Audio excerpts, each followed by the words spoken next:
Welcome to GPSC online.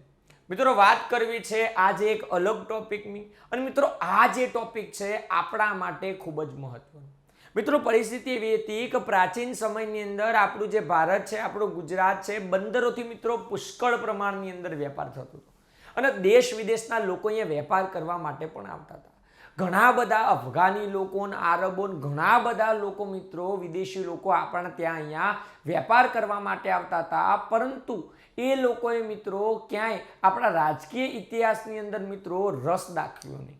પરંતુ મિત્રો એ પ્રજાની આજે ચર્ચા કરવાની છે, યુરોપિયન પ્રજાની, કે જે આવ્યા હતા વેપારી બનીને, પરંતુ મિત્રો એ પાછળ જતા શાસક બન્યા।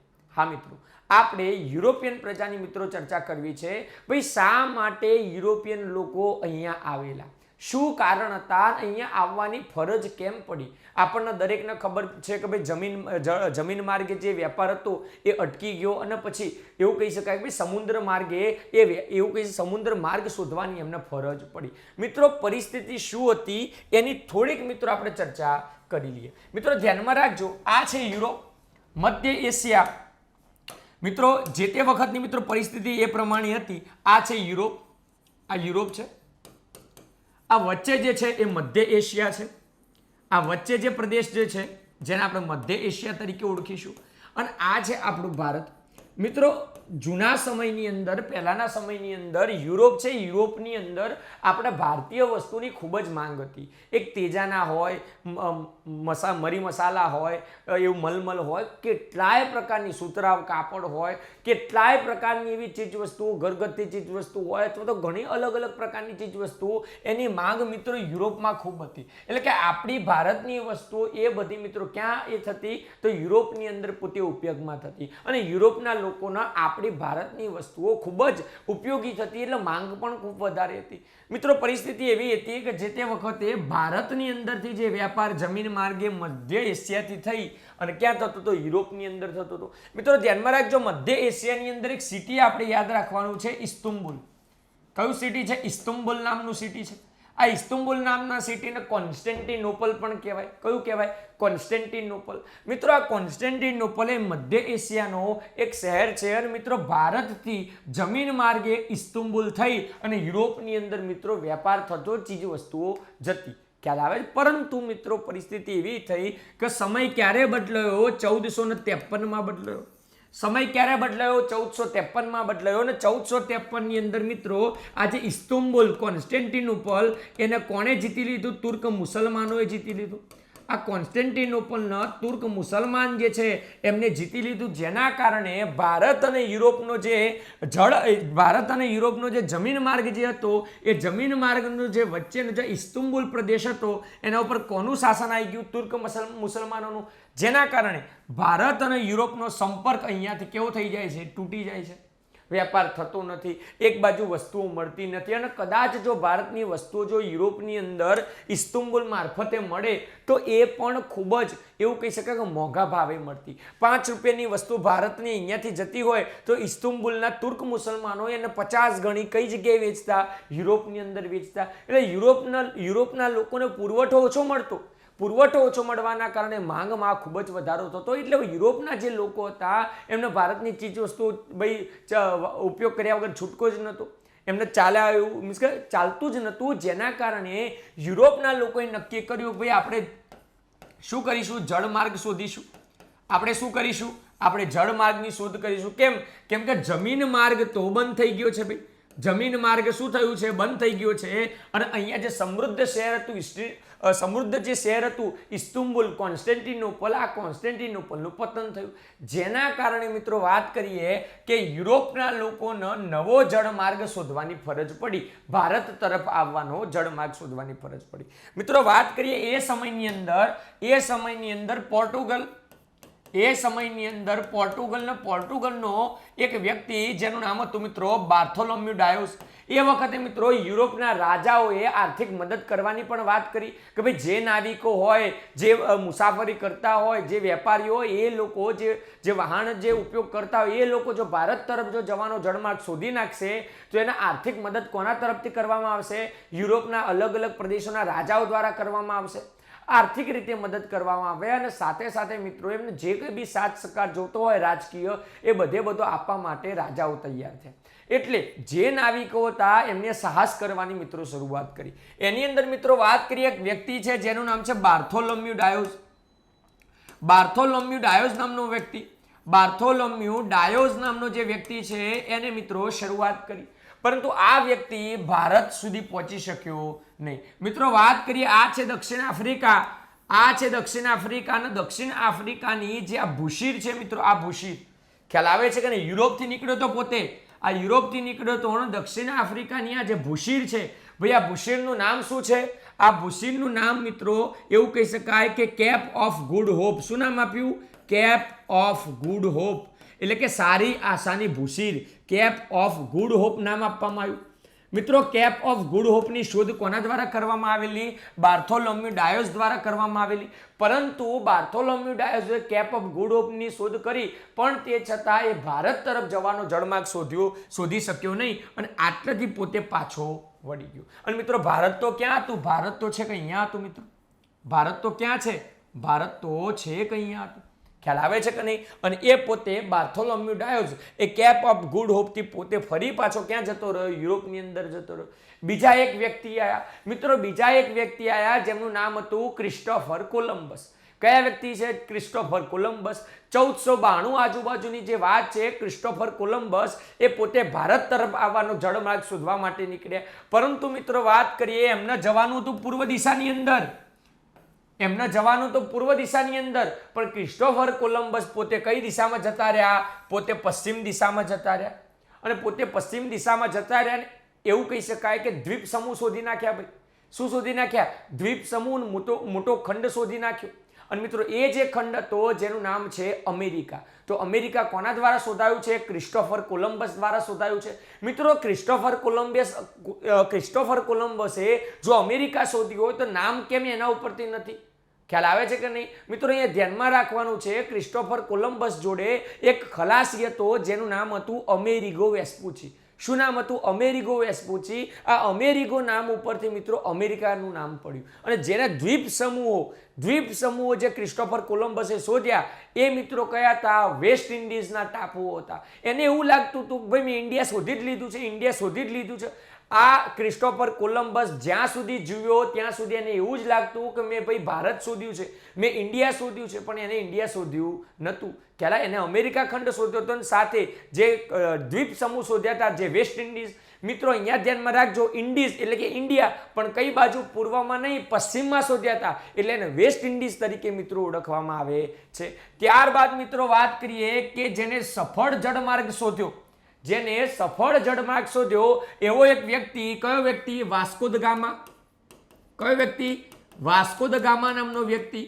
આ વાસ્કો દ ગામા જે છે પોતે પોતાનું જહાજ લઈ અને ભાઈ અહીંયા સુધી તો સફળતાપૂર્વક આવી ગયો હતો, કેમ કે અહીંયા સુધી રસ્તો જોયો જ તો ભાઈ. કેપ ઓફ ગુડ હોપ સુધી કોને રસ્તો શોધેલો? આ ભૂશીરનું નામ, આ ભૂશીર કોને શોધેલી? તો એ તો બાર્થોલોમ્યુ ડાયોઝ. આટલે સુધી રસ્તો જોયો તો ભાઈ અહીંયાથી ભારત આવવાનું કેમનું, જવાનું કેમનું? આ વ્યક્તિ કેપ ઓફ ગુડ હોપથી ક્યાં ગયો ભાઈ? અહીંયા એક બંદર છે ભાઈ, અહીંયા એક બંદર છે જેનું નામ છે મોઝામ્બિક બંદર. કયું બંદર છે? મોઝામ્બિક નામનું બંદર હતું. એટલે મોઝામ્બિક નામના બંદરે વાસ્કો દ ગામા બેઠેલો.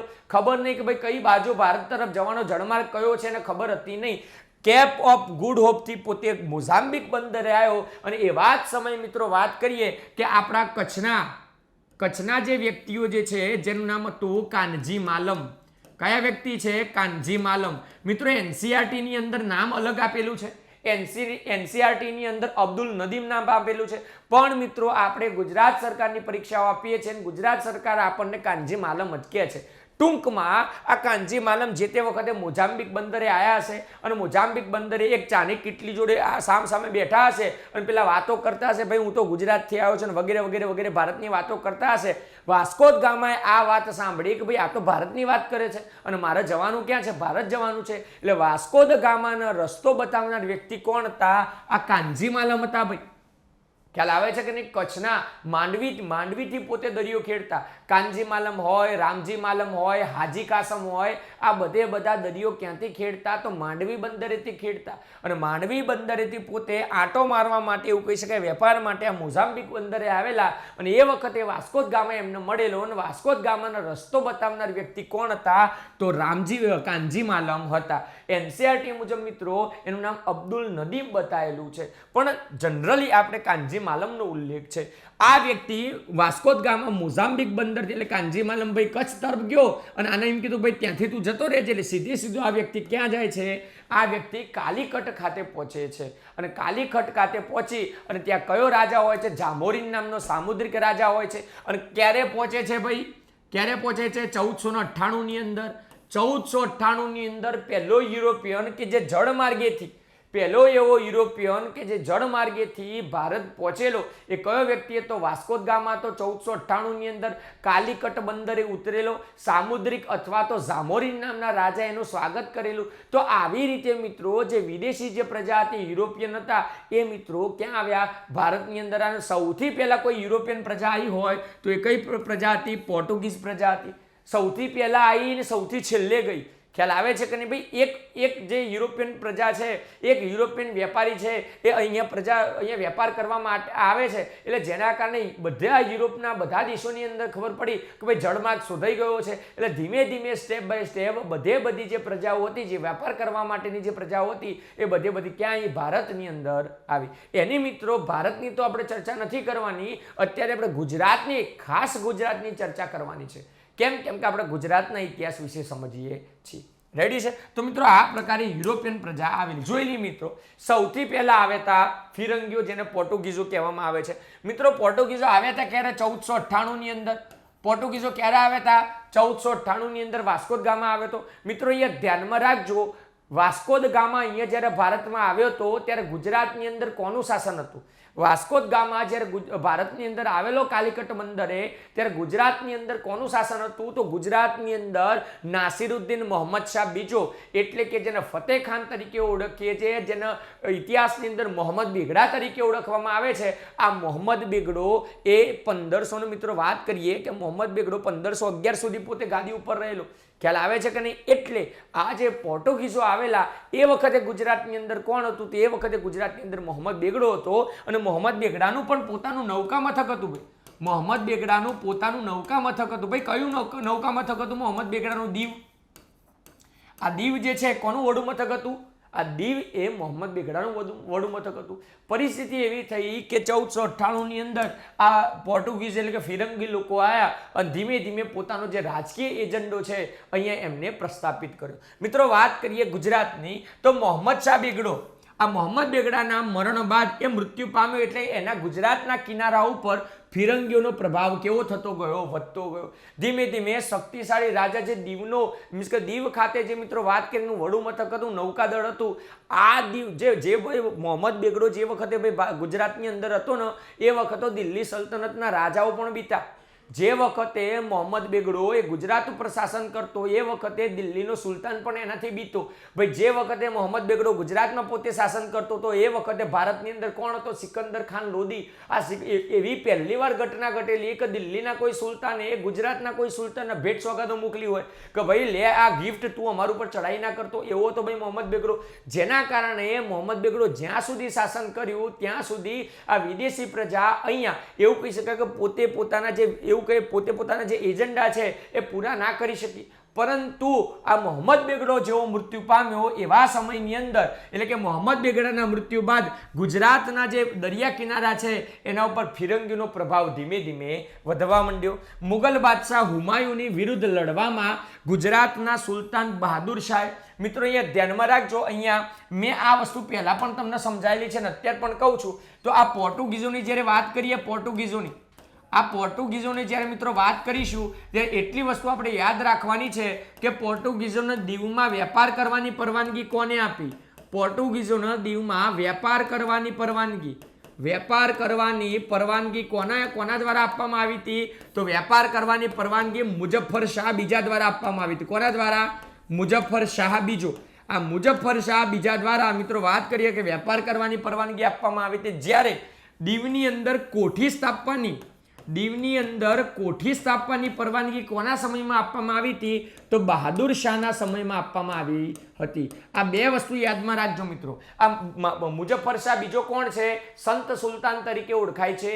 આ સંત સુલતાન મુઝફ્ફર શાહ બીજાએ પોર્ટુગીઝોને દીવમાં વેપાર કરવાની પરવાનગી આપી. જ્યારે મુઝફ્ફર શાહ બીજાનો જે દીકરો છે બહાદુર શાહ, આ બહાદુર શાહે હુમાયુ સાથેની જે લડાઈ હતી મંદસોરનું યુદ્ધ, અને એ વખતે એને પોર્ટુગીઝોની મદદ માંગેલી. ભાઈ પોર્ટુગીઝો મદદ કરવા માટે તૈયાર થયા ખરા, પણ એમને શરત શું રાખી? ભાઈ અમને દીવમાં વેપાર કરવા દેવામાં આવે, મીન્સ કે દીવની અંદર કોઠી બનાવવામાં આવે તો અમે તમને મદદ કરીશું. એટલે બહાદુર શાહે પોર્ટુગીઝોને દીવમાં કોઠી સ્થાપવાના શરતે એમને શું કર્યું કે ભાઈ એમની મદદ કર, પણ અહીંયા મદદ કામમાં આવી નહીં. અહીંયા મિત્રો ધ્યાનમાં રાખજો, વેપાર કરવાની પરવાનગી મુઝફ્ફર શાહ બીજો, જ્યારે કોઠી સ્થાપવાની પરવાનગી કોને આપી હતી? બહાદુર શાહે આપી હતી. બરાબર છે. તો આપણે જે ટોપિક ઉપર પાછા આપણે આવતા રહીએ. મુગલ બાદશાહ હુમાયુની વિરુદ્ધમાં લડવાની અંદર આ ગુજરાતનો જે સુલતાન છે બહાદુર શાહ, આ બહાદુર શાહે ફિરંગીઓની મદદ લીધી, અને ફિરંગીઓની મદદ લેવાના કારણે દીવની અંદર કોઠી સ્થાપવાની પરવાનગી પણ બહાદુર શાહે આપી દીધી. તેથી દીવ, દમણ ઉપર આ જે ફિરંગીઓ હતા એનું વર્ચસ્વ વધવા માંડ્યું. મિત્રો વાત કરીએ કે દીવ, દમણ, ગોવા આ બધા વિસ્તારોની અંદર જે ફિરંગીઓ છે પોતાનું વર્ચસ્વ જમાવવા માંડ્યા. છેક આઝાદી સુધી, ભારત આઝાદ થઈ ગયું એના પછી પણ આજે દીવ, દમણ ને ગોવા એ તો પોર્ટુગીઝો જોડે જ હતું. ભાઈ ભારતનું એકમાત્ર રાજ્ય કે જે કદી અંગ્રેજોનો ગુલામ નથી બન્યું એ છે ગોવા, કેમ કે પોર્ટુગીઝોના હાથમાં હતું. રેડી છે? આગળ વધીએ. બરાબર, પોર્ટુગીઝો છે. અત્યારે પોર્ટુગીઝોની જ વાત કરીએ છીએ, અને 100 વર્ષ પછી અંગ્રેજો આવશે. ભાઈ ફિરંગીઓએ દમણ ગુજરાતના એક અમીર પાસેથી મેળવ્યું હતું. તેથી તેઓએ દમણમાં જેસ્યુટ ચર્ચ ઉપરાંત ડોમિનિકન, ફ્રાન્સિસ્કન અને ઓગસ્ટિયન ચર્ચની પણ સ્થાપના કરી હતી. ભાઈ પોર્ટુગીઝે શું કર્યું? દમણની અંદર એમના ચર્ચની સ્થાપના કરી હતી. એમનું જે ધર્મસ્થાન હોય ખ્રિસ્તીઓનું, એ જેસ્યુટ ચર્ચ જે છે એની સ્થાપના દમણની અંદર કરવામાં આવી હતી. ઉપરાંત દીવ ફિરંગીઓ માટે સુરક્ષિત સ્થળ હતું. દીવ કેવું હતું ભાઈ? દીવ છેક સુધી ફિરંગીઓ માટે, પોર્ટુગીઝો માટે એક સુરક્ષિત સ્થળ તરીકે બની રહ્યું. સુરક્ષિત સ્થળ હતું અને વેપારી મથક પણ બન્યું હતું અકબરના સમયની અંદર. મિત્રો ધ્યાનમાં રાખજો, આ ફિરંગીઓ પોર્ટુગીઝો શું કરતા? આ પોર્ટુગીઝો રાજા ઉપર દબાણ કરતા કે ભાઈ અમારા સિવાય બીજી કોઈ યુરોપિયન પ્રજાને અથવા તો કોઈ બીજા કોઈ વિદેશી વ્યક્તિને તમે પોતાના રાજ દરબારમાં રાખી નહીં શકો. ટૂંકમાં આ ફિરંગીઓ પોતે મુગલ બાદશાહોની કાન ભંભેરણી કરતા હતા. મિત્રો જે વખતે અકબર હતો, અકબરના સમયની અંદર પણ ખ્રિસ્તી મિશનરીઓ આવ્યા હતા. અકબરના સમયની અંદર જે ખ્રિસ્તી ધર્મગુરુ હોય એને 3 વાર મિશન આવ્યા હતા ભાઈ અકબરના દરબારની અંદર, પરંતુ અકબરે એટલો બધો રસ દાખવ્યો નહીં. હા, એમને માન સન્માન આપ્યું ખરા, ખ્યાલ આવે છે કે નહીં, એમને ઘણી બધી છૂટછાટ આપી ખરા અકબરે, પરંતુ એવું કહી શકાય ભાઈ અકબરે પૂરેપૂરો રસ દાખવ્યો નહોતો. અકબરના દરબારમાં ખ્રિસ્તી મિશનરીઓ વારંવાર, એટલે કે ભાઈ 3 વાર આવ્યા હતા. કેટલા મિશન આવ્યા હતા? 3 મિશન આવેલા. અને બાદશાહ અકબરે તેમને ધર્મ બાબતે અમુક છૂટછાટો આપી હતી. કેવી છૂટછાટો? કે ભાઈ તમે તમારા ધર્મનો પ્રચાર કરી શકશો, કેમ કે અકબર તો ધર્મ સહિષ્ણુ વ્યક્તિ હતો, બીજાના ધર્મને સહન કરનારો વ્યક્તિ હતો. એટલે પોતાના ધર્મની સાથે સાથે બીજાના ધર્મનું માન સન્માન કરતો. એટલે ખ્રિસ્તી ધર્મના ધર્મગુરુને કીધું ભાઈ તમારા ધર્મનો અહીંયા પ્રચાર કરવો હોય તો તમે કરી શકો છો. રેડી? આગળ વધીએ. તો એવી રીતે ફિરંગીઓએ પોતે જે જેસ્યુટ મિશનો આવેલા અને એ લોકોએ પોતાનો પ્રચાર શરૂ કર્યો. અકબર તથા જહાંગીરના સમયમાં ફિરંગીઓએ ખંભાત ખ્રિસ્તી ધર્મનો પ્રચાર કરવાનો તથા ચર્ચ બાંધવાનો પરવાનો પણ મળ્યો હતો. જહાંગીરના સમયની અંદર શું કર્યું હતું ભાઈ ફિરંગીઓએ? ખંભાતની અંદર ખ્રિસ્તી ધર્મનો પ્રચાર કરવા માટે ત્યાં ચર્ચ પણ બાંધ્યું હતું. ગુજરાતમાં ફિરંગીઓની ખંભાતમાં ઘણી મોટી વસાહત હતી. દરિયા કિનારે પોર્ટુગીઝોએ વિશાળ આવાસ ગૃહો બનાવ્યા હતા. ટૂંકમાં મિત્રો વાત કરીએ, અહીંયા 100 વર્ષ સુધી આ પોર્ટુગીઝ જે હતા, પોર્ટુગીઝ લોકો, એ લોકોએ પૂરેપૂરું નિયંત્રણ દરિયા ઉપર મિત્રો બનાવી લીધું હતું. કે દરિયા કિનારે, કેમ કે એ વખતે ભારતની દરિયાઈ શક્તિ, નૌકાદળ એટલું બધું સ્ટ્રોંગ હતું નહીં. ખ્યાલ આવે છે કે નહીં ભાઈ? ભારતના નૌકાદળના પિતા તરીકે, નૌકા શક્તિના પિતા તરીકે કોના કહેવાય છે? છત્રપતિ શિવાજીને. કે પણ છત્રપતિ શિવાજી તો 17મી સદીમાં આવશે. આ તો 15મી સદીની મિત્રો, 15મી 16મી સદીની મિત્રો વાત છે. એ વખતે આ પોર્ટુગીઝો, ફિરંગીઓ એ સમુદ્ર કિનારાની એવું કહી શકાય કે સૌથી મોટી તાકાત હતી. ખ્યાલ આવે છે કે નહીં? બરાબર. જેના કારણે એમને દરિયા કિનારે મિત્રો કોઠીઓ પણ સ્થાપી, એમને પોતાના ધર્મસ્થાનો પણ સ્થાપ્યા. રેડી. અને પોતે રહેવા માટે આવાસ ગૃહો પણ બનાવડાયા. વાત કરીએ ખંભાતનો વેપાર ધીમે ધીમે વધતો હતો અને ઈસવીસન 1606 પછી અંગ્રેજોની વેપારમાં જમાવટ થતા ખંભાત બંદરે તથા ફિરંગીઓનું ખંભાત અને ત્યારબાદ સુરતમાં પણ ધીમે ધીમે વર્ચસ્વ ઓછું થઈ ગયું. આપણે આગળ જ્યારે અંગ્રેજોની વાત કરીશું ત્યારે આપણને ખબર પડશે કે ભાઈ કઈ રીતે પોર્ટુગીઝોનો જે પ્રભાવ હતો ધીમે ધીમે અંગ્રેજોના આવવાથી ઓછો થયો. ખ્યાલ આવે છે કે નહીં? એક યુદ્ધ પણ આવશે મિત્રો. એ યુદ્ધની અંદર અંગ્રેજો છે એ પોર્ટુગીઝોનો હરાઈ દે છે. ભાઈ અંગ્રેજો પોર્ટુગીઝોનો હરાવે છે એટલે મુગલ બાદશાહને ભાઈ શાંતિ થાય છે. કેમ કે પોર્ટુગીઝો મુગલ બાદશાહને હેરાન કરતા ભાઈ દરિયાની બાબતમાં, દરિયા કિનારાની બાબતમાં, દરિયા કિનારાના વેપારની અંદર, જેના કારણે એમને કઈ રીતે કંટ્રોલમાં લાવવા એ મુગલ બાદશાહ પોતે વિચારી શકતા નહોતા. જે કામ મુગલ બાદશાહોએ ના કર્યું એ અંગ્રેજોએ કર્યું, પોર્ટુગીઝોને હરાઈ દીધા. ખ્યાલ આવે છે કે નહીં? તો પોર્ટુગીઝોને હરાઈ દીધા, જેના કારણે આ ક્યારની વાત છે ભાઈ? 1616ની વાત છે કે જે વખતે ઓલરેડી અંગ્રેજોની સુરતમાં 1613માં કોઠી સ્થપાઈ ગઈ હતી, વેપારની શરૂઆત થઈ ગઈ હતી. ધીમે ધીમે પોર્ટુગીઝોનું વર્ચસ્વ ધીમે ધીમે ઓછું થતું હતું અને ફક્ત આઝાદી સુધી મિત્રો વાત કરીએ, આઝાદી વખતે ક્યાં સુધી? દીવ, દમણ ને ગોવા 3 જ પ્રદેશની અંદર મિત્રો પોર્ટુગીઝો પોતે સત્તા સ્થાપી શક્યા. બાકીના બધા મોટા ભાગના ભારતના પ્રદેશ ઉપર કોનું શાસન હતું? તો અંગ્રેજોનું શાસન હતું. તો આ પ્રમાણે મિત્રો વાત કરીએ કે ખંભાત બંદર ઉપરથી પણ એમનો ભાઈ વેપાર જતો રહ્યો અને એવું કહી શકાય કે એમનું બંદર, એમની જે કોઠીઓ હતી એને પણ એમને છોડીને જતું રહેવું પડ્યું. રેડી. આગળ વધીએ. આગળ મિત્રો વાત કરીએ એક બીજી પ્રજા. પોર્ટુગીઝોની વાત કરી, ફિરંગીઓની એક બીજી જે પ્રજા છે ડચ, જેને આપણે વલંદાઓ કહીએ છીએ. મિત્રો આ જે વલંદાઓ હતા એ વેપારી અને વહાણવટી તરીકે ઓળખાતા હતા. એટલે કે સમુદ્રની અંદર નાવિક તરીકે, વહાણવટી તરીકે એ પોતે એટલા બધા કુશળ હતા જેના કારણે એવું કહી શકાય કે વહાણવટીની અંદર પોતે, દરિયા વેપારની અંદર પોતે શક્તિશાળી હતા. ઈસવીસન 1602માં પૂર્વમાં વેપાર કરતી વિવિધ કંપનીઓનું એકત્રણ કરી અને ડચ યુનાઇટેડ કંપનીની સ્થાપના કરવામાં આવી. એટલે કે પૂર્વ દેશો સાથે વેપાર કરવા માટે ટૂંકમાં કહીએ તો ડચ ઈસ્ટ ઇન્ડિયા કંપનીની સ્થાપના થઈ. ખ્યાલ આવે છે? પૂર્વના દેશો સાથે ડચ લોકો જે વેપાર કરતા, કઈ કંપની? ડચ યુનાઇટેડ કંપનીની સ્થાપના કરવામાં આવી. શેના માટે? 1602ની અંદર પૂર્વના દેશો સાથે વેપાર કરવા માટે. અહીંયા તમે ફોટોગ્રાફની અંદર એની વસાહતો પણ જોઈ શકો છો. આગળ મિત્રો વધીએ, વાત કરીએ ડચ સરકારે વેપારી કંપનીને કેટલાક હક આપ્યા. તેની જે ડચ સરકાર હતી એ દેશની એને કેટલાક વેપારીઓનો હક આપ્યા અહીંયા વેપાર કરવા માટે, જેમાં યુદ્ધ કે સંધિ કરવાના તથા ભૂમિ કબજે કરી તે સ્થળે કિલ્લેબંધી કરવાના અધિકાર નોંધપાત્ર હતા. ઓલરેડી ડચમાંથી ત્યાંથી જ કહી દેવામાં આવ્યું હતું ભાઈ એમના દેશમાંથી જ કહી દેવામાં આવ્યું હતું રાજવી દ્વારા કે તમે ત્યાં વેપાર કરવા માટે જાઓ, વેપાર કરતા કરતા ત્યાંની જમીન તમે કબજે કરી શકો, ત્યાં તમે પોતે કિલ્લેબંધી કરી શકો અને એવું કહી શકાય કે યુદ્ધ કરવું હોય, સંધિ કરવી, કોઈ પણ તમે જાતે કરી શકો. ખ્યાલ આવે છે કે નહીં?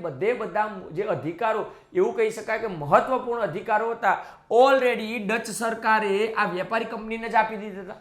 ખ્યાલ આવે છે કે નહીં? બરાબર. તો અહીંયા જે ડચ લોકો છે એ પણ અહીંયા ગુજરાતની અંદર આવશે.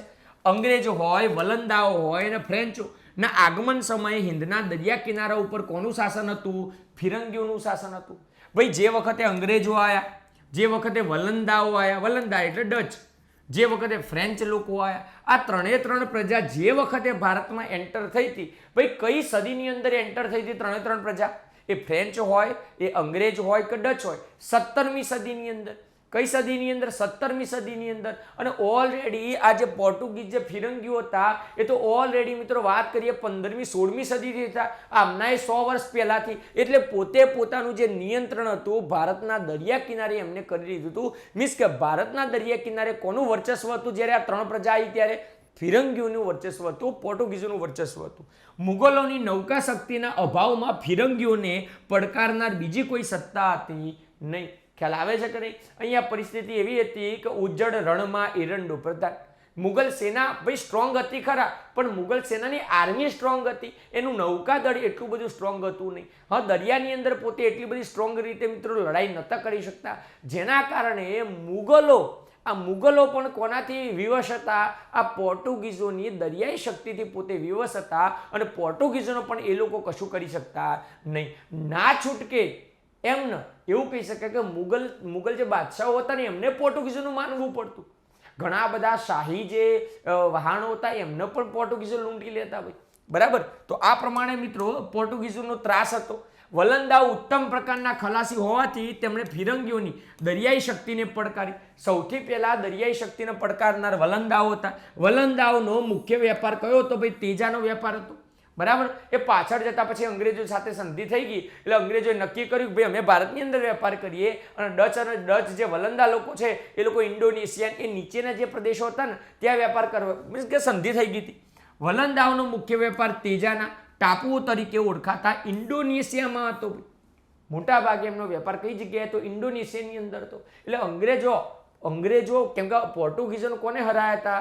અંગ્રેજોએ હરાયા હતા. જેના કારણે ડચ જે લોકો છે ડચની અને અંગ્રેજોની સંધિ થઈ એટલે ડચ લોકોએ શું કીધું? ભાઈ અમે ઇન્ડોનેશિયાની અંદર વેપાર કરીશું. અંગ્રેજો અમને ઇન્ડોનેશિયામાં દખલ નહીં કરે અને ભારતની અંદર કોણ નહીં દખલ કરે? તો ડચ લોકો દખલ નહીં કરે. ટૂંકમાં વલંદાનો મુખ્ય વેપાર તેજાનાનો હતો, જેના કારણે ઇન્ડોનેશિયાની અંદર એમને પોતે વેપાર ચાલુ કર્યો. અને હિન્દના કોરોમંડલના કિનારે, ભાઈ કોરોમંડલ એટલે કયો? અહીંયા તમિલનાડુનો જે દરિયા કિનારો જે તમે જોઈ શકો છો, આ કોરોમંડલ કોસ્ટલ એરિયા, આ પ્રદેશની અંદર આ દરિયા કિનારે, પૂર્વ દરિયા કિનારે એમને પોતાના વેપારની મિત્રો શરૂઆત કરી અને પાછળ જતા એમને કોઠીઓ પણ સ્થાપી, બરાબર. પરંતુ અમુક સમય પછી ગુજરાત સાથે વેપારની આવશ્યકતા વલંદાઓને લાગી. ટૂંક સમયની અંદર એમને ભાઈ ભલે તમિલનાડુના પૂર્વ કિનારે એમને વેપારની કોઠીઓ સ્થાપી, પણ એમને લાગ્યું ભાઈ સૌથી સમૃદ્ધ તો ભાઈ ગુજરાત છે. ગુજરાતની અંદર દરિયાઈ કિનારે સારો વેપાર થાય છે. એટલે પહેલા આરબો પણ ગુજરાતના કાપડના બદલે ઇન્ડોનેશિયાના ટાપુના નિવાસીઓ પાસેથી તેજાના ખરીદતા હતા અને એ કારણે વલંદાઓને ગુજરાતમાં વસાહત સ્થાપવાની જરૂર ઊભી થઈ. ભાઈ શા માટે? કેમ કે જે આરબો જે લોકો હતા એ પણ મિત્રો ગુજરાતના કાપડના બદલે શું ખરીદતા હતા? એ પણ ગુજરાતના કાપડના બદલે આ ઇન્ડોનેશિયાથી તેજાના ખરીદતા હતા. મીન્સ કે એક કરતાં વધારે વેપારીઓ થઈ ગયા. એટલે ડચ લોકોને એવું લાગ્યું કે ભાઈ ઇન્ડોનેશિયાની અંદર વેપાર જે ચાલે છે તો બરાબર છે, પણ સાથે સાથે આપણે ગુજરાતની અંદર પણ વેપાર કરવો પડશે. અને આ પોતે લક્ષ્ય રાખી એમને ગુજરાતની અંદર પણ મિત્રો કોઠીઓ સ્થાપી, બરાબર. ઈસવીસન 1601માં વલંદા સુરત આવ્યા. ભાઈ આ ડચ લોકો ક્યાં આવ્યા હતા? 1601ની અંદર સુરતમાં આવ્યા અને ઈસવીસન 1606માં સુરત ખાતે વેપારી કોઠી પણ સ્થાપી હતી. અહીંયા ધ્યાનમાં રાખજો ભાઈ, પહેલા કોણ આયા? પીડીએફ યાદ રાખવાનું. પીડીએફ કઈ રીતે યાદ રાખીશું? પીડીએફ, પી એટલે કોણ? પોર્ટુગીઝ, ડી એટલે ડચ, એ એટલે કોણ ભાઈ? અંગ્રેજો અને ફ એટલે કોણ? ફ્રેન્ચ. પીડીએફ યાદ રાખવાનું. પહેલા પોર્ટુગીઝો અહીંયા ગુજરાતમાં આવ્યા, પછી ડચ આવ્યા, પછી એવું કહી શકાય ભાઈ અંગ્રેજો આવ્યા અને પછી કોણ આવ્યા? ફિરંગીઓ આવ્યા. તો આ પ્રમાણે 1601ની અંદર વલંદા ક્યાં આવ્યા ભાઈ? સુરતની અંદર આવ્યા અને 1606ની અંદર એમને સુરત ખાતે મિત્રો વેપારની શરૂઆત પણ એમને કરી દીધી, બરાબર. તે સમયે ફિરંગીઓ તેમના હરીફ બન્યા. ઓલરેડી અહીંયા પોર્ટુગીઝો તો હતા જ, અહીંયા વલંદાઓ પાછા આવી ગયા સુરતની અંદર, જેના કારણે હજુ અંગ્રેજો નથી આવ્યા. હજુ અંગ્રેજો પિક્ચરની અંદર આવ્યા નથી. હજુ તો પોર્ટુગીઝો છે અને ડચ છે. આ બે જણા આવ્યા, જેના કારણે ડચ અને આજે પોર્ટુગીઝ એકબીજાના હરીફ બની ગયા. બુરહાનપુર ખાતે મુગલોના વડા ખાનાની વલંદાઓ વિરુદ્ધ ફિરંગીઓ કાનભંભેરણી કરી રહ્યા છે. મીન્સ કે એવી જે તે વખતે ડચ અને પોર્ટુગીઝો વચ્ચે મીન્સ કે પરસ્પર સ્પર્ધાઓ ચાલતી, જેના કારણે એવી અફવા ઉડી. કઈ અફવા ઉડી ભાઈ? કે જે મુગલ જે વડો છે ખાના એની કોને કાનભંભેરણી કરી છે? પોર્ટુગીઝોએ કાનભંભેરણી કરી છે. જેના કારણે વલંદાઓએ આવી બાબત સાંભળી કે પોર્ટુગીઝોએ વલંદાઓની વિરુદ્ધ કોને કાનભંભેરણી કરી છે? તો મુગલ વડાને કાનભંભેરણી કરી. જેના કારણે આ બીકના કારણે સુરતનો જે મેન વ્યક્તિ હતો વલંદાનો, કયો વ્યક્તિ? Van Dennis. સુરતમાં વાન ડેનિસ નામના એક વલંદાએ પોતે આત્મહત્યા કરી લીધી. આ વસ્તુ સાંભળીને જ ખ્યાલ આવે છે કે નહીં? કેવી વસ્તુ સાંભળી? કે પોર્ટુગીઝોએ મુગલોનો વલંદાઓ વિરુદ્ધ પોતે કાનભંભેરણી કરી છે.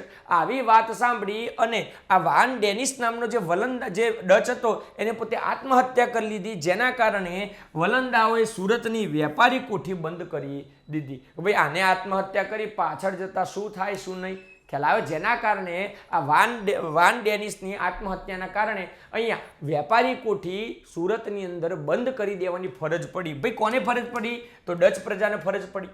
બરાબર. હવે નવેસરથી ગુજરાતમાં વ્યાપાર અર્થે વલંદાઓએ 1615માં પ્રયત્ન કર્યો. પાછળ જતા પહેલા 1606માં પ્રયત્ન કર્યો, પાછળ જતા 1615માં ફરી પાછો પ્રયત્ન કર્યો. તે જ વર્ષે ડચ પ્રતિનિધિ કોણ છે ભાઈ? વાન રેવિસ્ટન. કયો વ્યક્તિ છે? એ વખતે કયો ડચ પ્રતિનિધિ આવેલો અહીં ગુજરાતમાં? તો વાન રેવિસ્ટન નામનો જે વ્યક્તિ છે કોના રાજ દરબારની અંદર આવેલો? તો જહાંગીરના રાજ દરબારની અંદર આવેલો. કોના રાજ દરબારની અંદર?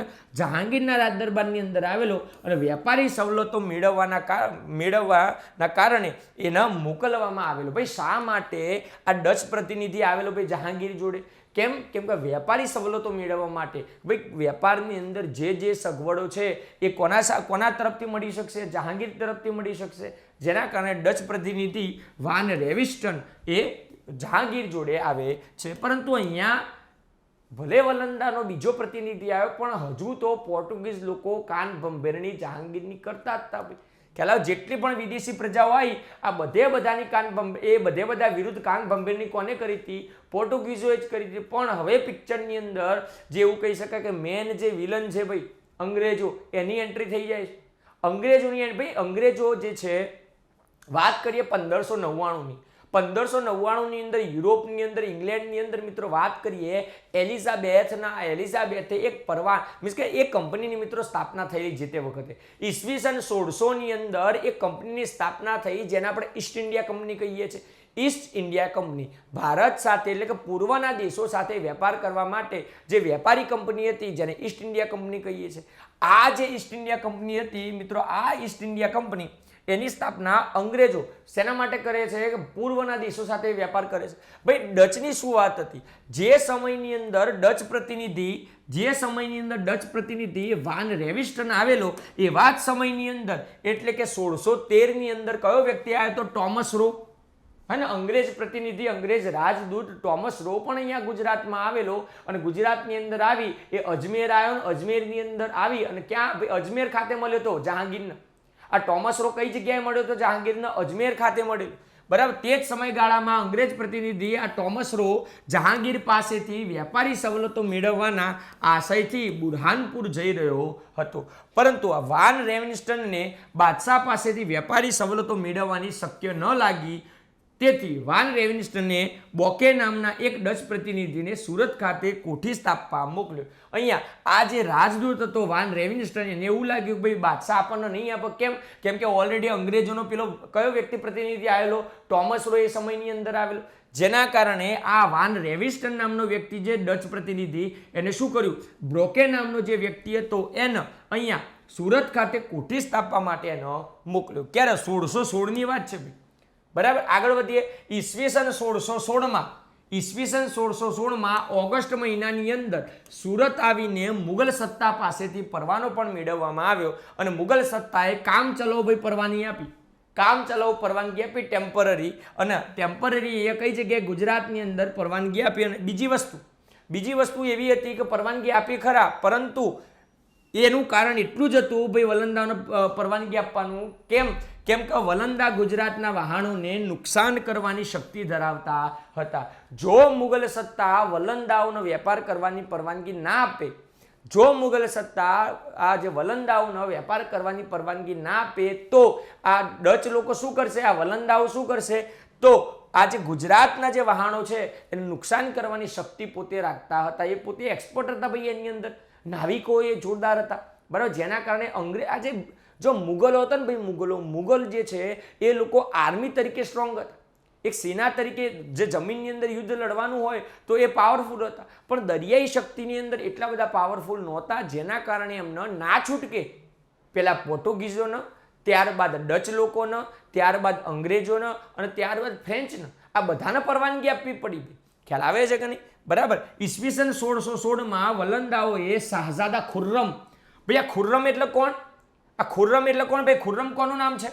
આ ખુર્રમ એટલે શાહજહાં. સલીમ કોનું નામ છે? જહાંગીર. આ ધ્યાનમાં રાખજો મિત્રો. જહાંગીરનું નામ શું હતું? જહાંગીરનું નામ સલીમ હતું. ખુર્રમ કોનું નામ હતું? ખુર્રમ નામ એ શાહજહાંનું છે. તો ઈસવીસન 1616માં વલંદાઓએ શાહઝાદા ખુર્રમ સાથે વેપારી સંધિ કરી હતી. શું કરી હતી? વેપારી સંધિ. ભાઈ એ પોતે સુબા તરીકે હતો, ગુજરાતના સુબા તરીકે હતો. શરૂઆતના વર્ષોમાં વલંદાઓએ અંગ્રેજ સાથે સશસ્ત્ર અથડામણો થતી હોવા છતાં વલંદા ગુજરાત સાથે તેમનો વેપાર વિકસાવી શક્યા. શરૂઆતની અંદર પોર્ટુગીઝો અને વલંદાઓ આ બે જણા ઝઘડતા. ભાઈ વલંદાઓ અને અંગ્રેજો બે જણા ઝઘડતા. એના પછી પોર્ટુગીઝો અને અંગ્રેજો બે જણ. ટૂંકમાં સ્પર્ધા એટલી બધી વધારે હતી કે યુરોપિયન પ્રજાઓ આ વેપારના કારણે અંદર જ ઝઘડવા માંડતી. અને એવી જ રીતે અંગ્રેજોએ બાકીની જેટલી પણ મિત્રો વાત કરી યુરોપિયન પ્રજા, આ બધાનું વર્ચસ્વ કાપી નાખ્યું. આ બધાનું વર્ચસ્વ તોડી નાખનાર કોણ છે? અંગ્રેજો છે, જે ધીમે ધીમે સ્ટેપ બાય સ્ટેપ દરેક યુરોપિયન પ્રજાને જે વેપારી જે કંપની હતું એ વેપારી કંપનીનું વર્ચસ્વ અહીંયા ખતમ કરી નાખ્યું. બરાબર. શરૂઆતની અંદર વલંદાઓ અંગ્રેજો સાથે સશસ્ત્ર યુદ્ધ કર્યું. તેમ છતાં પણ થોડાક સમય માટે એ પોતે ગુજરાતનો જે વેપાર છે એ પોતે વિકસાવી શક્યા. ઉપરાંત વલંદાઓનો વેપાર વધતા તેઓને અમદાવાદ અને ભરૂચમાં પણ વેપારી કોઠી સ્થાપી. અંગ્રેજો હતા તે છતાં પણ વલંદાઓએ અમદાવાદની અંદર અને સાથે સાથે ભરૂચની અંદર પણ વેપારી કોઠી સ્થાપી. સુરતની અંદર તો હતી જ, ભરૂચમાં સ્થાપી અને ક્યાં સ્થાપી? અમદાવાદની અંદર એમને કોઠી સ્થાપી હતી. 17મી સદીના છેલ્લા 25 વર્ષની અંદર એટલે કે 1675 થી લઈને 1700 સુધી. ભાઈ આ સમયગાળામાં કોણ હોય? ઔરંગઝેબ હોય. 17મી સદીના છેલ્લા 25 વર્ષમાં ભારતમાં વેપારના પ્રમાણમાં અતિશય વધારો થવા લાગ્યો. જેના કારણે ભાઈ વેપાર વધારે થવાનો એટલે બધી જે વેપારી જે પ્રજા હતી એ બધાને ફાયદો થયો. અને એમાં બધાને ફાયદો થાય તો વલંદાઓનો પણ અહીંયા ફાયદો થાય છે. આ જ સૈકામાં એટલે કે આ જ સદીના અંત ભાગમાં સત્તાવાળાઓના ત્રાસને કારણે વલંદાઓએ સુરતનો વેપાર બંધ કરી દેવો પડ્યો. બરાબર. વેપાર વધારે થાય તો ટેક્સ પણ વધારે આપવો પડે, અને ટેક્સ વધારે આપવો પડે જેના કારણે મુગલ અને જે આ વલંદાઓ હતા બંને વચ્ચે ઘર્ષણ થયું. એટલો બધો ત્રાસ આ મુગલોનો વધી ગયો જેના કારણે ના છૂટકે આ જે વલંદાઓ હતા, ડચ લોકો હતા, એને શું કરવું પડ્યું? આ ડચ લોકોને પોતે પોતાની વેપારી કોઠી બંધ કરી અને ક્યાં જતું રહેવું પડ્યું? મિત્રો વાત કરીએ કે પોતે દક્ષિણ ભારતની અંદર જતું રહેવું પડ્યું. ઈસવીસન 1698માં મુગલ અમીરોના વહાણ યુરોપના ચાંચિયાઓએ લૂંટ્યા. 1698ની અંદર જે મુગલ જે લોકો હતા, મુગલ જે અમીર લોકો હતા, એમના વહાણ કોના દ્વારા લૂંટવામાં આવ્યા? યુરોપની અંદર જે ચાંચિયાગીરી કરવી એટલે શું? તો દરિયાની અંદર જે લોકો વેપારીઓ પોતે વાહન લઈને જતા હોય એમનો માલ સામાન લૂંટી લેવો ને એને ચાંચિયાગીરી કહેવાય. અહીંયા ભારતના જે મુગલ જે વેપારીઓ હતા એમના વહાણ ક્યાં લૂંટી લેવામાં આવ્યા? યુરોપની અંદર લૂંટી લેવામાં આવ્યા. પરિણામે ફ્રેન્ચ અને વલંદાઓની વેપારી કોઠીઓ પર નિયંત્રણ મુકાયા.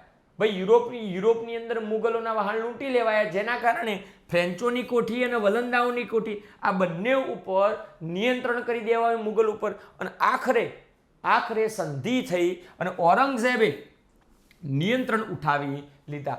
આ લોકોએ એવી ગેરંટી આપી કે ભાઈ હવે મુગલ જે વહાણો છે એ યુરોપની અંદર લૂંટાશે નહીં. અને બીજી બાજુ ઔરંગઝેબે જે એમની કોઠીઓ પર નિયંત્રણ કર્યું હતું, ભાઈ કોને 1698માં કયો રાજવી હોઈ શકે? ભાઈ બાદશાહ કયો હોઈ શકે? ભાઈ ઔરંગઝેબ, કેમ કે 1707 સુધી હતો. 1658 થી 1707 સુધી ઔરંગઝેબ હતો. અને ઔરંગઝેબના સમય આ ઘટના ઘટી. મુગલોનું એક વહાણ યુરોપમાં લૂંટી દેવાયું જેના કારણે અહીંયાની જે ફ્રેન્ચ અને જે ડચ લોકોની કોઠી હતી એના પર નિયંત્રણ કરી દેવામાં આવ્યું. પરિણામ સ્વરૂપે ઔરંગઝેબ અને વિદેશી પ્રજા આ બંને વચ્ચે સંધિ થઈ અને સંધિમાં એવું નક્કી કરવામાં આવ્યું ભાઈ યુરોપની અંદર તમારા જે જહાજો હશે એમાં ચાંચિયાગીરી કરવામાં આવશે નહીં. પ્લસ શું માનવાનું ભાઈ ઔરંગઝેબને એવું માનવાનું હતું કે હા ભાઈ તો પછી આ નિયંત્રણ અમે લઈ લઈએ. ટૂંકમાં બંને વચ્ચે સંધિ થઈ જાય છે. રેડી? તો આ પ્રમાણે છે મિત્રો. અંગ્રેજો અને ફ્રેન્ચોની માફક વલંદાઓને પણ મુગલોના વહાણ લૂંટવા બદલ નુકસાન પેટે રકમ ભરવાની હતી. બરાબર. અંગ્રેજો અને ફ્રેન્ચો એમની માફક વલંદાઓને પણ શું કરવાનું હતું કે વહાણો લૂંટ્યા હતા એટલે રકમ તો ભરવી જ પડશે ભાઈ. જે સામાન જે લઈ જતા હતા એ સામાન તો લૂંટી લીધો છે. ભલે સંધિ થઈ પણ જે નુકસાન થયું છે એની ભરપાઈ પણ કરવી પડશે. અંગ્રેજોએ પણ કરી હતી, ફ્રેન્ચોએ પણ કરી અને વલંદાઓને પણ કરવી પડશે. કેટલી ચૂકવણી કરવાની હતી? 70,000 રૂપિયા ચૂકવવાના હતા. આ વલંદા લોકોને 70,000 રૂપિયા ચૂકવવાના હતા અને એના સામે મક્કા જતા વહાણોના રક્ષણની બાંહેધરી આપે, ગેરંટી આપવાની હતી, બરાબર. એ લૂંટ સ્વરૂપ જે જહાજો લૂંટી નાખવામાં આવતા એના ખર્ચા પેટે, એના દંડ પેટે 70,000 રૂપિયા તો મુગલોને આપવાના. સાથે સાથે મક્કા મદીના યાત્રા કરવા જતા જેટલા પણ ભારતવાસીઓ છે, જેટલા પણ મુસલમાન લોકો છે, એમના વહાણનો કોઈ પણ પ્રકારે નુકસાન ના પહોંચવું જોઈએ, તમામ રક્ષણની જવાબદારી એ વલંદાઓએ લીધી અને એની રક્ષણની બાંહેધરી આપી. 18મી સદીના ઉત્તરાર્ધમાં મુગલોની સત્તાનું 18મી સદી 1707 મુગલો ધીમે ધીમે ગુજરાતમાંથી ભાઈ અસ્ત થઈ ગયા. 1758ની અંદર સંપૂર્ણપણે ગુજરાતની અંદરથી મુગલ સત્તા ખતમ થઈ ગઈ. એ જ સમયગાળાની અંદર સુરત પર અંગ્રેજોનું વર્ચસ્વ ધીમે ધીમે મિત્રો વધવા માંડ્યું, બરાબર. પરિણામે વલંદોને સહન કરવું પડ્યું, કેમ કે અંગ્રેજોનું વર્ચસ્વ વધશે તો વલંદાઓને સહન કરવું પડશે. 1762માં સુરતના નવાબે વલંદાઓની કોઠી જપ્ત કરી લીધી. ફક્ત અત્યારે ભાઈ વલંદાઓની જ વાત કરીએ છીએ, અત્યારે ફક્ત વલંદાઓની જ વાત કરીએ છીએ. ભાઈ વલંદાઓની કોઠી કોને જપ્ત કરી લીધી? 1752ની અંદર સુરતનો જે નવાબ હતો એને વલંદાઓની સુરતની કોઠી જપ્ત કરી લીધી. વલંદાઓએ સુરતમાંથી વેપારી કોઠી ખસેડી અને નવી જગ્યાએ કોઠી શરૂ કરી, અને જે જગ્યાએ ત્યાં રહી ગઈ, જે જગ્યાએ કોઠી હતી એને કયું નામ આપવામાં આવ્યું હતું? વલંદાવાડ તરીકે એને ઓળખવામાં આવતું. અંતે 1788માં વલંદાઓ સુરતની વેપારી કોઠી છોડીને ચાલ્યા જાય છે.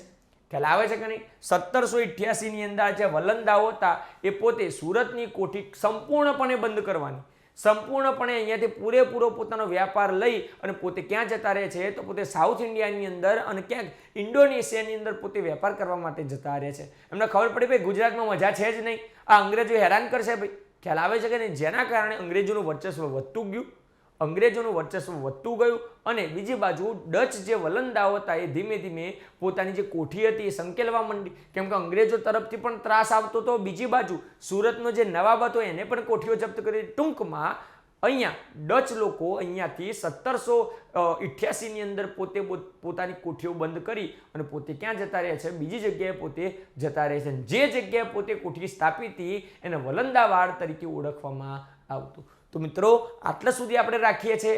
વધુ આવતા લેક્ચરની અંદર આપણે અંગ્રેજોની વાત કરવાની છે, વધુ આવતા લેક્ચરની અંદર આપણે ફ્રેન્ચની વાત કરવાની છે. અને આ બંને એવા મહત્વપૂર્ણ પરિબળો છે કે જેને આપણા ભારતના ઇતિહાસમાં બદલી નાખ્યો. અને મિત્રો વાત કરીએ કે જેને સોને કી ચીડિયા જેને કહેવાતું, જે ભારતના સોને કી ચીડિયા કહેવાતું, એ ભારતની પરિસ્થિતિ મિત્રો વાત કરીએ એવી કરી નાખી જાણે કે ચૂસેલો ગોટલો હોય ને એવા પ્રકારે શોષણ કરી દીધું ભાઈ ભારતનું. માત્ર 190 વર્ષના સમયગાળાની અંદર ભારત જેમ વિશ્વ મહાસત્તા હતી એના બદલે એક ગરીબ જે ભારત હતું એ અસ્તિત્વમાં આવ્યું. હવે મિત્રો પિક્ચરની અંદર, મિત્રો ફ્રેમની અંદર હવે જે યુરોપિયન પ્રજા આવશે કે જે આવ્યા હતા વેપારી બનીને, પણ પાછળ જતા એ આખા ભારતનો પોતે ગુલામ બનાવી દે છે. મિત્રો આજ જે વેપારી પ્રજા છે અંગ્રેજો, એની મિત્રો વાત કરવાની છે.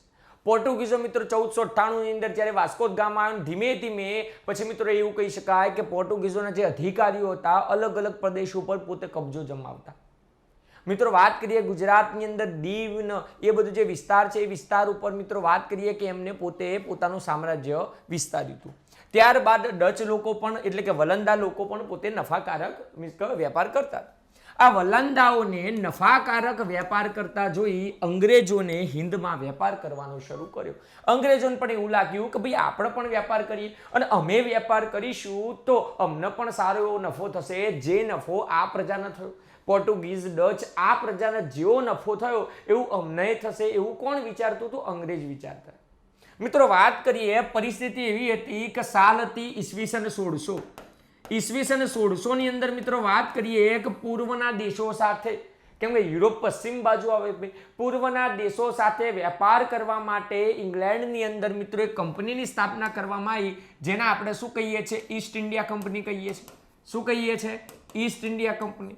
આ ઈસ્ટ ઇન્ડિયા કંપની એક પ્રકારની પ્રાઇવેટ કંપની હતી જે મિત્રો આ પૂર્વના દેશો સાથે, એશિયાના જે પૂર્વના જે દેશો છે એની સાથે વેપાર કરવા માટે એક કંપનીની સ્થાપના 1600ની અંદર કરવામાં આવી હતી. અને એ વખતે મિત્રો કોણ હતું? એલિઝાબેથ. કોણ છે મિત્રો? એલિઝાબેથ. રેડી છે? એને પરવાનગી પણ આપી. મિત્રો વાત કરીએ ઈસવીસન 1600ની અંદર ઈસ્ટ ઇન્ડિયા કંપની સ્થપાઈ ખરા, પણ 1600ની અંદર અંગ્રેજો અહીંયા આવ્યા નહીં. સૌથી પહેલા કોઈ અહીંયા અંગ્રેજ આવ્યા હોય તો 1608 ની અંદર મિત્રો આવેલા. 16મી સદીના અંત ભાગમાં ઇંગ્લેન્ડના જે રાણી છે એલિઝાબેથ, એટલે મિત્રો કયું 1599. આ 1599 ની સાલ હતી. એ વખતે એલિઝાબેથે શું કર્યું ભાઈ? ખંભાતના શહેનશાહ. ભાઈ ખંભાતના શહેનશાહ એટલે કયા શહેનશાહ? મુગલ બાદશાહની વાત કરીએ. અને કયા મુગલ બાદશાહ હતા જે તે વખતે મિત્રો? જહાંગીર હતા. બરાબર. ગુજરાતના બાદશાહ તરીકે કોણ હતું? જહાંગીર હતા. તો આ જહાંગીર જે છે એને વેપારી સગવડો આપવા અર્થે એક પત્ર લખે છે, પરંતુ અંગ્રેજોનો વેપારી સવલતો પ્રાપ્ત નથી થતી. ભાઈ શા માટે પ્રાપ્ત નથી થતી અંગ્રેજોને શરૂઆતની અંદર?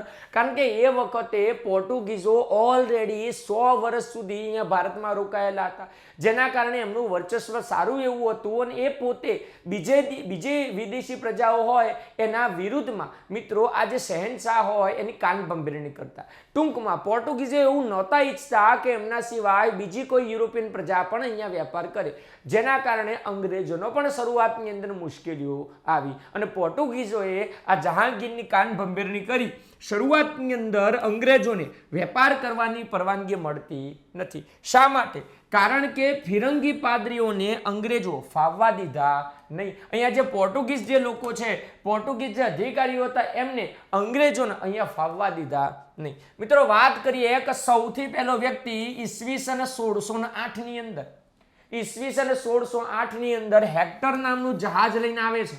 મિત્રો એક વ્યક્તિ, એક અંગ્રેજ અધિકારી કંપનીનો કે જે 1608 ની અંદર હેક્ટર, ભાઈ ટ્રેક્ટર નહીં, હેક્ટર નામનું જહાજ લઈ અને કેપ્ટન વિલિયમ હોકિન્સ, શું નામ છે ભાઈ? આ કેપ્ટન વિલિયમ હોકિન્સ નામનો જે અંગ્રેજ અધિકારી છે એ સૌથી પહેલા કયા બંદરે આવે છે મિત્રો? એવું કહી શકાય કે સુરત બંદરે આવે છે. મિત્રો ગુજરાતમાં આવનારો અને ભારતમાં આવનારો સૌથી પહેલો અંગ્રેજ અધિકારી છે વિલિયમ હોકિન્સ. અંગ્રેજ અધિકારી, બ્રિટિશરની વાત કરું છું તો એ છે કેપ્ટન વિલિયમ હોકિન્સ. ભાઈ ક્યારે આવેલો? 1608 માં આવેલો. કયા જહાજમાં આવેલો? હેક્ટરમાં આવેલો પોતે. અને કઈ જગ્યાએ કયા બંદરે ઉતર્યો હતો? તો જે તે વખતે મુગલ સામ્રાજ્યની અંદર એ બંદર પોતાની ઉત્કૃષ્ટ જાહો જલાલી ઉપર હતું એવું બંદર, એટલે કે સુરત બંદરે ઉતર્યું હતું. એ વખતે મુગલ બાદશાહ જહાંગીર પાસેથી વિલિયમ હોકિન્સે વેપારી સગવડો મેળવી, થોડે ઘણે અંશે મિત્રો છૂટ પણ મેળવી હતી, પરંતુ મુગલ અમીરો અને ફિરંગીઓની ખટપટને લીધે એને પાછી રદ કરવામાં આવેલી. શરૂઆતની અંદર એને એવું કહી શકાય કે વેપારી સગવડો મળી ખરા. કેમ કે ભાઈ એલિઝાબેથે એને પત્ર લખ્યો હતો, પત્ર એને આપ્યો, જેના કારણે આ જહાંગીરે થોડી ઘણી સગવડ આપી ખરા, પણ પાછળ જતા અમુક જે મુગલ અમીરો હતા અને આ જે ફિરંગીઓ હતા એમના લીધે એને શું કરવામાં આવ્યું? એની ખટપટના લીધે એને રદ કરવા. એક વસ્તુ મિત્રો સમજી જજો કે જે તે વખતે મિત્રો વાત કરીએ આ પોર્ટુગીઝ જે લોકો હતા, આ પોર્ટુગીઝ જે લોકો હતા એ લોકોનું વર્ચસ્વ વધવા માંડ્યું હતું. પોર્ટુગીઝનું જે વર્ચસ્વ જે છે, પોર્ટુગીઝોનું જે વર્ચસ્વ છે એ જે તે વખતે ખૂબ જ વધ્યું હતું, જેના કારણે મુગલો પણ કંઈ કરી શકતા નહોતા. મીન્સ કે મુગલોની નૌકા શક્તિ આના કરતા તો પોર્ટુગીઝો કરતા તો ઓછી જ હતી.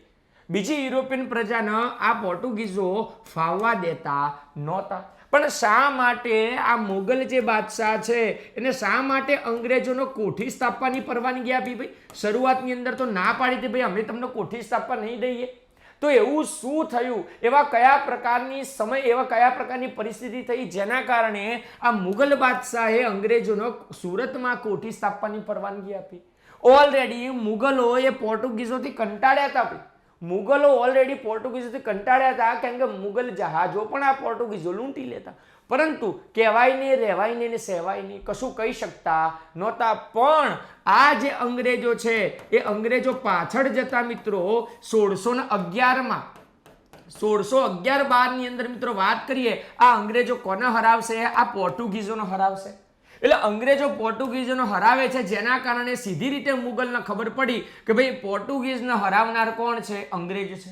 અને આને તો આપણે ભાઈ માનવું જ પડશે આની વાત. એટલે પછી 1613 માં કોઠી સ્થાપવાની પરવાનગી મુગલો આપે છે. આપણે જોઈએ એ અંગ્રેજ અધિકારીના નામ પણ જોઈશું કે કઈ રીતે કેપ્ટન બેસ્ટ નામનો જે અધિકારી છે એ અધિકારી એ પોર્ટુગીઝોને હરાઈ દે છે મિત્રો. બરાબર, એ આપણે ચર્ચા કરીએ ટૂંકમાં.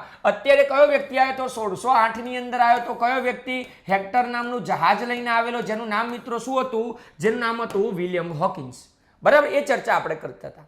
બરાબર. આગળ મિત્રો વાત કરીશું તો હોકિન્સ પછી 1611 હોકિન્સ પછી 1611 હેનરી મિડલટન નામનો વ્યક્તિ, એક અંગ્રેજ અધિકારી, હેનરી મિડલટન નામનો અંગ્રેજ અધિકારી સુરત આવે છે.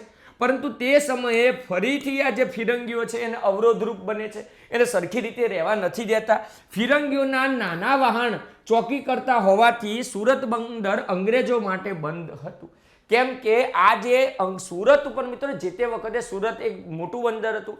વલંદાઓ પણ ક્યાંક ને ક્યાંક તે વેપાર કરવા માટે આવ્યા હતા અને પોર્ટુગીઝો તો દરિયા કિનારે મિત્રો વાત કરીએ પોતાનું વર્ચસ્વ જમાઈ દીધેલું, જેના કારણે સુરત બંદરે પણ નાની નાની જે હોડીઓ પોર્ટુગીઝોની હતી એ મિત્રો આટા ફેરા કરતી હતી, જાણે કે પોતે ચોકી કરતી હોય એ રીતે.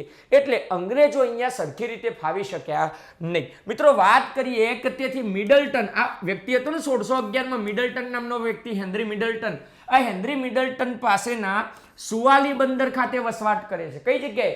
સુરતના નજીક સુવાલી નામના બંદરે વસવાટ કરે છે અને ત્યાં પોતાનો વેપાર ચાલુ કરે છે. પહેલા સુરતમાં કર્યો, પછી પાછો સુરતમાં બંધ થઈ ગયો, પછી સુવાડી જે સુવાડી બંદર હતું ત્યાં વસવાટ કર્યો, ત્યાં મિત્રો વેપારની શરૂઆત કરીને આગળ જતા એક ઘટના મિત્રો એવી ઘટી કે ફિરંગીઓના દબાણને કારણે મુગલ સત્તાએ અંગ્રેજોના સુવાલી બંદર છોડવા માટેનો પણ હુકમ આપી દીધો. ટૂંકમાં પોર્ટુગીઝો નહોતા ઈચ્છતા કે અંગ્રેજો આ બ્રિટિશરો અહીંયા કોઈ પણ પ્રકારે રહે, અહીંયા કોઈ પણ જગ્યાએ પોતે વેપાર કરે. સુરતની અંદર રહેતા તો સુરતની અંદર બંધ કરાવી દીધું, સુવાડી બંદરે રહેતા તો સુવાડી બંદર બંધ કરાવી દીધું. કોના કારણે? આ પોર્ટુગીઝોની કાન બંભેરીના કારણે. હવે પરિસ્થિતિ શું થઈ? ત્યારબાદ 1612 કેપ્ટન બેસ્ટ નામ ઉપરથી ભાઈ કેપ્ટન બેસ્ટ, આ કેપ્ટન બેસ્ટે સુવાલી ખાતે ફિરંગીઓનો હરાયા. ભાઈ ખ્યાલ આવે છે? પહેલા કોણ આવ્યો? હોકિન્સ આવ્યો. પહેલા છે હોકિન્સ આવ્યો, ખ્યાલ આવે છે? પહેલા 1608 ની અંદર મિત્રો કયો વ્યક્તિ આવ્યો તો? હોકિન્સ આવ્યો તો. 1611 ની અંદર કોણ આવ્યો તો? હેનરી મિડલટન આવ્યો તો. જ્યારે 1612 આજુબાજુ કેપ્ટન બેસ્ટ નામનો વ્યક્તિ આવે છે અને અહીંયા સમુદ્રની અંદર મિત્રો જહાજનું યુદ્ધ થાય છે. કોનું યુદ્ધ થાય છે? સુવાલી બંદર ખાતે કેપ્ટન બેસ્ટ અને પોર્ટુગીઝો વચ્ચે યુદ્ધ થાય છે, જેની અંદર મિત્રો વાત કરીએ કે અંગ્રેજો આ પોર્ટુગીઝ એટલે કે ફિરંગીઓના આ યુદ્ધની અંદર હરાઈ દે છે. 1612 ની અંદર જે યુદ્ધ થાય છે એની અંદર પોર્ટુગીઝોને કોણ હરાવે છે? કેપ્ટન બેસ્ટ અંગ્રેજ અધિકારી હરાવે છે અને તેથી સુરતના અમલદાર ઉપર અંગ્રેજો વિશે સારી છાપ પડે છે. સુરતનો જે અમલદાર જે હોય છે એના ઉપર સારી છાપ પડે છે કે ભાઈ જો પોર્ટુગીઝો જે પ્રમાણે ત્રાસ આપતા હતા એના કરતાં એ ત્રાસથી છુટકારો કોને અપાયો છે? અંગ્રેજોએ અપાયો છે. જેના કારણે અંગ્રેજોની છાપ કોના ઉપર સારી પડી? તો મુગલો ઉપર સારી પડી અને ખાસ તો સુરતના અમલદાર ઉપર સારી પડી. અને સુરતના અમલદારે મુગલ શહેનશાહ જહાંગીરના આ વાત કરી કે આવી રીતે આ પ્રકારે મિત્રો વાત કરી, આ પ્રકારે એને શું કર્યું હતું? તો આ પ્રકારે પોર્ટુગીઝોના અંગ્રેજોએ હરાયા હતા. મિત્રો ધ્યાનમાં રાખજો, જહાંગીરનો સમયગાળો 1605 થી 1627 છે. એટલે જે ઘટના ઘટી હતી એ જહાંગીરના સમયમાં જ ઘટેલી છે ભાઈ. બરાબર. આગળ મિત્રો વાત કરીશું આપણે કે કેપ્ટન બેસ્ટને આવકાર મળ્યો અને મુગલ સત્તાએ કરાર પણ કર્યા. એટલે કે કેપ્ટન બેસ્ટે પોર્ટુગીઝોને હરાઈ દીધા, જેના કારણે મુગલ દરબારની અંદર આ કેપ્ટન બેસ્ટનું સ્વાગત કરવામાં આવ્યું, એને અમુક પ્રકારના એના હકો પણ આપવામાં આવ્યા. 13મી ઓક્ટોબર 1613 13મી ઓક્ટોબર 1613 ના રોજ અંગ્રેજોને શાહી ફરમાન પણ પ્રાપ્ત થયું અને સુરત ખાતે વેપારી કોઠી પણ સ્થાપવામાં આવી.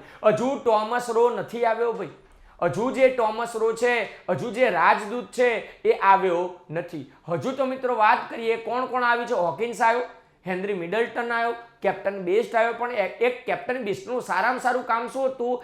આ કેપ્ટન બેસ્ટે પોર્ટુગીઝોને હરાઈ દીધા, જેના કારણે શાહી ફરમાનથી અહીંયા સુરતની અંદર કોઠી સ્થાપવાની પરવાનગી અંગ્રેજોને મળી ગઈ. એટલે સૌથી પહેલી કોઠી અંગ્રેજોએ કઈ જગ્યાએ સ્થાપી? તો સૌથી પહેલી કોઠી 1613 ની અંદર મિત્રો વાત કરીએ સુરત બંદર ખાતે પોતાની સૌથી પહેલી કોઠી અંગ્રેજો સ્થાપે છે. તે સમયે અંગ્રેજોનો વડો ટોમસ એલ્ડવર્થ હતો. મિત્રો ધ્યાનમાં રાખજો, જે વખતે સુરતની અંદર કોઠી સ્થાપવામાં આવી એ વખતે અહીંયાનો મેન અધિકારી કોણ હતો? અહીંયા મેન જે અધિકારી છે ટોમસ એલ્ડવર્થ. પહેલા હોકિન્સ આવ્યો, હેનરી મિડલટન આવ્યો, કેપ્ટન બેસ્ટ આવ્યો અને ચોથો વ્યક્તિ જે વખતે કોઠી સ્થાપી અને 1613 ની અંદર અહીંયા સુરત ખાતે કોઠી સ્થાપવામાં આવી અને એનો મેન વ્યક્તિ, એનો વડો કોણ હતો? તો ટોમસ એલ્ડવર્થ હતો.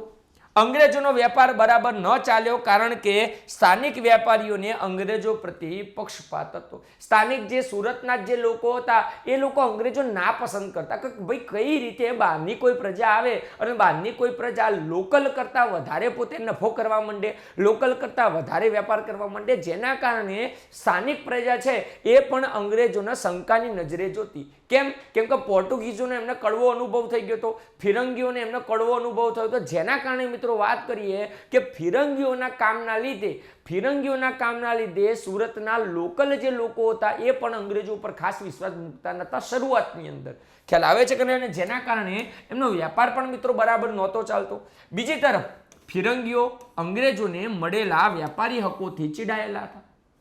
ભાઈ પોર્ટુગીઝોને હરાઈ દીધા અંગ્રેજોએ, હવે અંગ્રેજોને સારી એવી સગવડો મળવા માંડી ભાઈ વેપાર કરવા માટે, જેથી પોર્ટુગીઝોના મનમાં એના પ્રત્યે ખૂબ ગુસ્સો આવ્યો. ભાઈ કઈ રીતે અમે આટલી મોટી સત્તા હોવા છતાં, પોર્ટુગીઝો આટલી મોટી સામુદ્રિક સત્તા હોવા છતાં પણ અંગ્રેજોને અહીંયા અધિકારો આપવામાં આવ્યા, જેના કારણે એ ફિરંગીઓ પોતે ચીડાયેલા હતા અને જેના કારણે એ લોકોએ મુગલોના વહાણોને રંજાડવાનું ચાલુ કર્યું.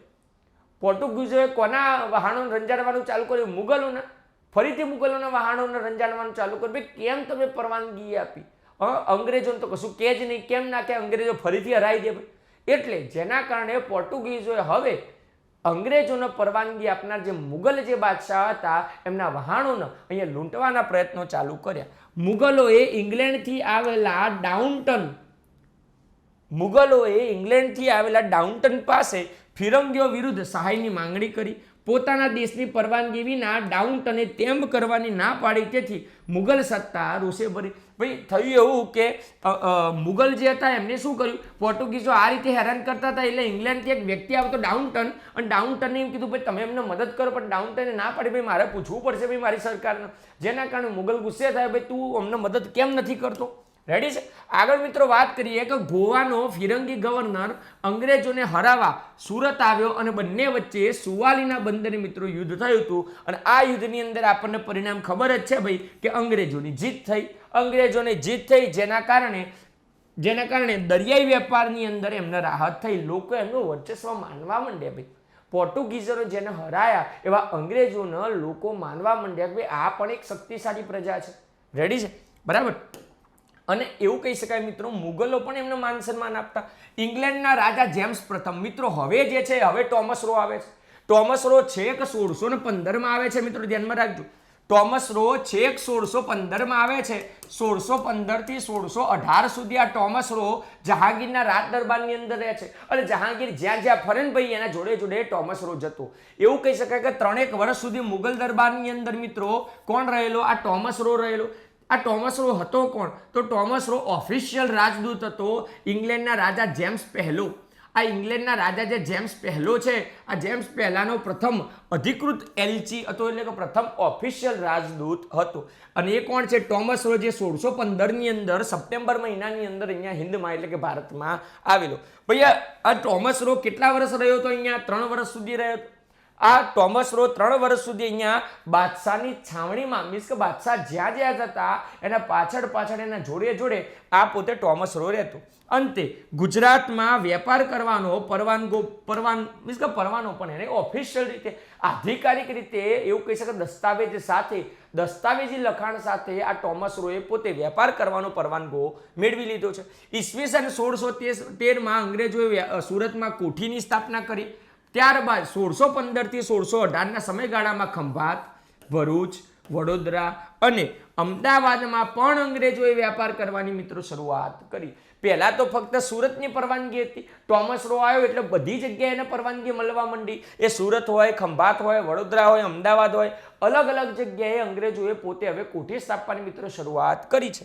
ભારતમાં હવે એક કરતાં વધારે બ્રાન્ચ પડી જાય, એક કરતાં વધારે શાખાઓ અંગ્રેજોની થઈ, જેના કારણે વેપાર પણ વધશે. વેપાર વધશે તો પૈસા પણ આવશે, અને પૈસા આવવાના કારણે અંગ્રેજો પહેલા કરતાં કેવા થશે મિત્રો? વધુ મજબૂત થશે. હવે મિત્રો વાત કરીએ કે ભારતમાં બધા જ અંગ્રેજી વેપારી કોઠીનું વડું મથક કયું હતું? સુરત હતું ભાઈ. પહેલા બધી જેટલી પણ કોઠીઓ હતી એની મેઇન બ્રાન્ચ કઈ જગ્યાએ હતી? સુરત બંદરે હતી. પરંતુ પાછળ જતા મિત્રો આપણે ચર્ચા કરીશું, એને શિફ્ટ કરીને મુંબઈ મોકલી દેવામાં આવી. મિત્રો ધ્યાનમાં રાખજો, અહીંયા શરૂઆતની અંદર જેટલી પણ કોઠી સ્થપાઈ હતી ગુજરાતની અંદર, વડોદરા હોય, ભરૂચ હોય, ખંભાત હોય, અમદાવાદ હોય, આ બધાની મેઇન બ્રાન્ચ કઈ હતી? તો બધાની મેઇન બ્રાન્ચ સુરત હતી. રેડી? અને તેને ભારતમાં અંગ્રેજોના સામ્રાજ્યનો મુખ્ય આધાર કહેવાતો હતો. આ સુરત કોઠીનો અંગ્રેજોનો અહીંયા ભારતની અંદર મુખ્ય આધાર તરીકે ઓળખવામાં આવતો. ઈસવીસન 1670 પછી શિવાજીની સુરત લૂંટને પરિણામે આપણને દરેકને ખબર છે ભાઈ, શિવાજી મહારાજ 1664 ના 1670 1664 ના 1670 વખતે મિત્રો 2 વખત અહીંયા લૂંટ કરી.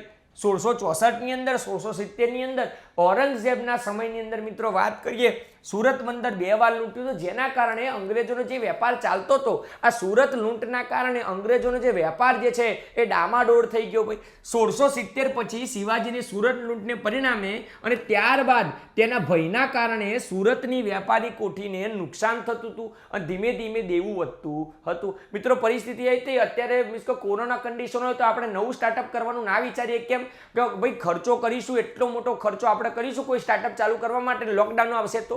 અહીંયા પરિસ્થિતિ એવી જ હતી 1670 આજુબાજુનો સમયગાળો, કેમ કે 64માં પણ શિવાજીએ લૂંટ્યું હતું સુરત, 70માં પણ લૂંટ્યું હતું સુરત, એટલે જેના કારણે સુરત ઉપર સતત ભય શિવાજીનો રહેતો કે ભાઈ શિવાજી કદાચ આઈને લૂંટ કરી જશે તો, જેના કારણે અંગ્રેજોની જે સુરત કોઠી હતી એ બરાબર વિકસી શકી નહીં. અને મિત્રો નફો તો નહીં પણ એને દેવું વધતું જતું હતું.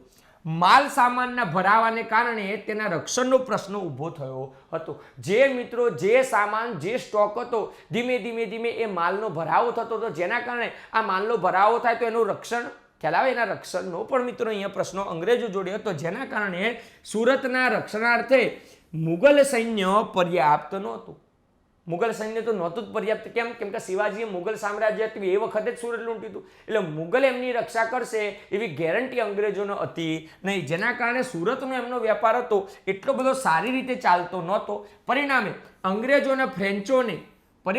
અંગ્રેજોને ફ્રેન્ચોને સ્વરક્ષણ કરવાનું રહેતું. એટલે બધી સુવિધાઓ ભાઈ બાદશાહ આપે ખરા, પણ રક્ષણની કોઈ ગેરંટી નહીં, જેના કારણે અંગ્રેજ હોય કે ફ્રેન્ચ હોય એ બધાએ મિત્રો ફ્રેન્ચની વાત કરીએ 1664માં આવેલા, ફ્રેન્ચની વાત કરીએ 1664માં આવેલા, આ અંગ્રેજ અને ફ્રેન્ચ એ બંને પોતે સ્વરક્ષણ કરવાનું રહેતું, બધી જવાબદારી એમની પોતાની રહેતી. મુગલ સુબેદારો અને અમલદારો કંપની પાસેથી નજરાણા અને ભેટોની આશા રાખતા. એટલે કે જે સુબેદારો હતા, જે બાદશાહો હતા, એ અંગ્રેજ હોય, ફ્રેન્ચો હોય, આ યુરોપિયન લોકો હોય, એમના તરફથી કંઈક પ્રકારે કોઈ ભેટ મળે, કોઈક પ્રકારે કોઈ ભેટ સોગાદ મળે એવું પોતે ઈચ્છતા, પણ એમના રક્ષણની પોતે જવાબદારી લેતા નહોતા. અને આમ સુરક્ષા અને મુક્ત વેપારની દ્રષ્ટિએ સુરત કેવું બની રહ્યું ભાઈ? અયોગ્ય બની રહ્યું. કેમ કે શિવાજી મહારાજે આક્રમણ કરેલું અને એ જ સમયથી સુરતની અંદર વ્યાપાર કરવો એટલો મિત્રો એવું કહી શકાય કે એટલો બધો નિશ્ચિત નહોતો. કદાચ નફો તો ના થાય, કદાચ ખોટે જાય ને દેવું પણ વધતું જાય, જેના કારણે સુરત જે બંદર હતું, સુરત કોઠી હતી, એ મિત્રો નફાકારક કોઠી સાબિત થઈ નહીં અને સુરત અંગ્રેજો માટે કેવું બની રહ્યું? અયોગ્ય સાબિત થયું. પરિણામે મુગલોના નિયંત્રણોમાંથી મુક્ત રીતે વેપાર થઈ શકે તેવા સ્થળ તરીકે મુંબઈની પસંદગી કરવામાં આવી. જ્યાં મિત્રો વાત કરીએ કે શિવાજીનો ભય પણ ના રહે અને ક્યાંક ને ક્યાંક આ મુગલોનું નિયંત્રણ એટલું બધું ના રહે, જેના કારણે અંગ્રેજોએ સુરતના બદલે હવે પોતાની મુખ્ય કોઠી કઈ જગ્યાએ ટ્રાન્સફર કરી છે? મુંબઈની અંદર ટ્રાન્સફર કરી છે. અને મિત્રો એના ડાયરેક્ટર કોણ હતા? જે વખતે મુંબઈની પસંદગી કરવામાં આવી અને એ વખતે અંગ્રેજ કંપનીના ડાયરેક્ટર એ જોસિયા ચાઇલ્ડ હતા. કોણ હતા? જોસિયા ચાઇલ્ડ. અને આ જોસિયા ચાઇલ્ડ નામના જ અધિકારી જે ડાયરેક્ટર છે એમને જ સુરતના બદલે કોના નિમણૂક કરવામાં આવ્યું? મુંબઈ બંદરની નિમણૂક કરવામાં આવ્યું. તો અહીંયા ધ્યાનમાં રાખજો, અંગ્રેજોની સૌથી પહેલી મહત્વની કોઠી સુરત હતી, પણ ત્યારબાદ આ પ્રકારની ઘટનાઓના કારણે એ કોઠીની જગ્યા બદલી અને મેઇન બ્રાન્ચ કઈ જગ્યાએ લઈ જવામાં આવી? મુંબઈની અંદર લઈ જવામાં આવી. અને આવું કોને સૂચવ્યું? તો એ વખતના ડાયરેક્ટર હતા જોસિયા ચાઇલ્ડ. અને જોસિયા ચાઇલ્ડ નામના વ્યક્તિ જે છે એમને સુરતના બદલે એને મુંબઈની અંદર મિત્રો શિફ્ટ કરી. આગળ મિત્રો વાત કરીએ કે બ્રિટિશ રાજકુમાર ચાર્લ્સ બીજો. અહીંયા મિત્રો થાય છે એવું, અહીંયા પરિસ્થિતિ થાય છે એવું કે એક બાજુ પોર્ટુગલ ને એક બાજુ બ્રિટન. મિત્રો પરિસ્થિતિ હતી કે બ્રિટનનો રાજકુમાર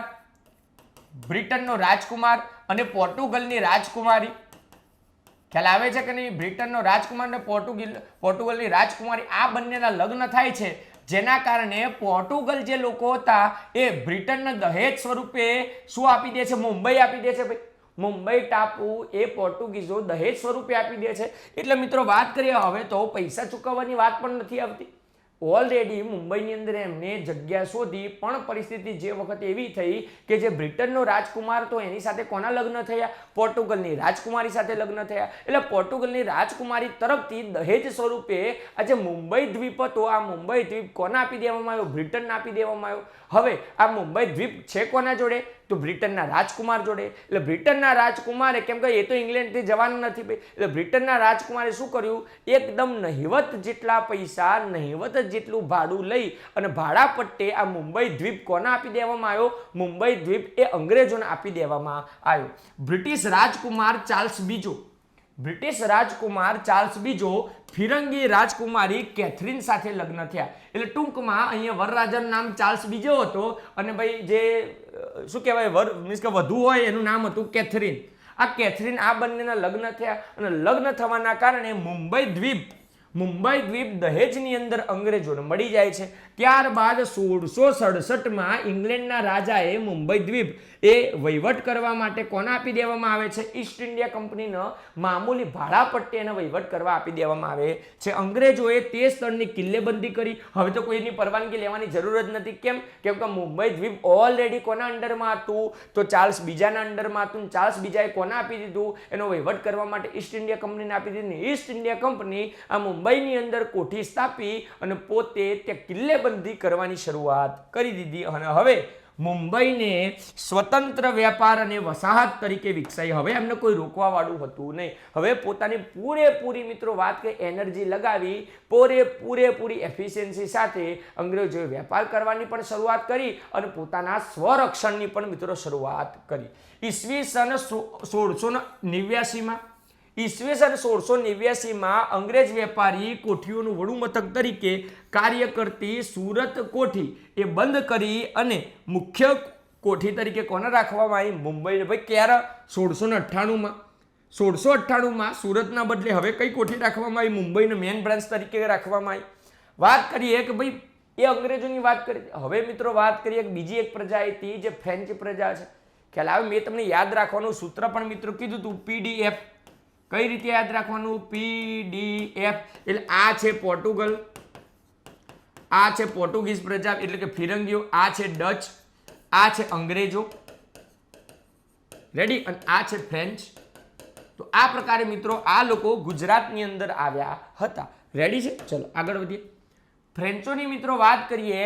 ભાઈ જો આજે ફ્રેન્ચ જે મીન્સ કે ફ્રાન્સ જે દેશ છે ત્યાંની એક કંપની હતી. કેમ કે બધા ભાઈ અહીંયા ભારતની અંદર વેપાર કરવા માટે આવતા હતા, તો ફ્રેન્ચના મીન્સ કે ફ્રાન્સના ત્યાંના વેપારીઓને પણ એવું થયું કે ચાલો ને ભાઈ આપણે પણ ત્યાં વેપાર કરવા માટે જઈએ. અહીંયા મિત્રો એક વાત નોંધનીય તમારે યાદ રાખવાની છે કે ઈસ્ટ ઇન્ડિયા કંપની એ સરકારી કંપની નહોતી. ઈસ્ટ ઇન્ડિયા કંપની એ પ્રાઇવેટ કંપની હતી. પરંતુ બીજી બાજુ ફ્રેન્ચ ઈસ્ટ ઇન્ડિયા કંપની જે ફ્રાન્સથી આવેલી એ પોતે સરકારી હતી.